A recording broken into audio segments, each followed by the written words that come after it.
Most of the time, when people think about the origins of economic thought, they jump straight to Adam Smith, Karl Marx, or maybe Aristotle, if they paid attention in school. But there's a quieter truth hiding in the medieval world, a truth Western history rarely teaches. Nearly 1,000 years ago, long before capitalism or central banks existed, a Muslim scholar issued a warning that still echoes across every financial crisis today. He said that when money loses its moral compass, societies rot from the inside out. And judging by the world we live in, he might have understood us a lot better than we think. Welcome to the Financial Historian, where money, power, and history collide, and nothing is ever as simple as it looks. To understand Al-Ghazali, one of the most influential thinkers of the Islamic Golden Age, you have to imagine a world that looked both familiar and foreign. The year's around 1100 CE. Europe is fragmented and poor, still crawling out of the wreckage of the early Middle Ages. Meanwhile, the Islamic world stretches from Al-Andalus in Spain to Persia and beyond. Its cities are wealthy, crowded, sophisticated.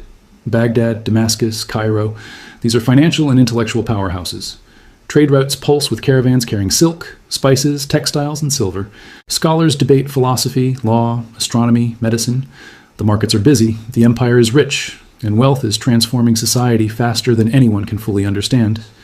In this world of booming commerce and rising inequality, a scholar named Abu Hamid al-Ghazali emerges. Part philosopher, part jurist, part theologian, part critic.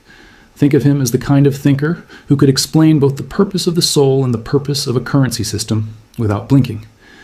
Born in 1058 in Persia, Al-Ghazali rose quickly through the intellectual ranks. By his mid-30s, he held one of the most prestigious teaching positions in the Islamic world.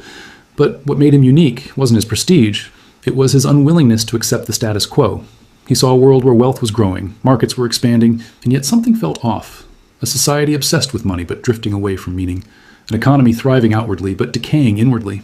You don't have to try hard to see the modern parallel. Al-Ghazali began asking a question few had dared to ask. What happens when a civilization gets rich faster than it gets wise? And to answer it, he turned his focus to the concept of money itself. This is the part that surprises most Western viewers.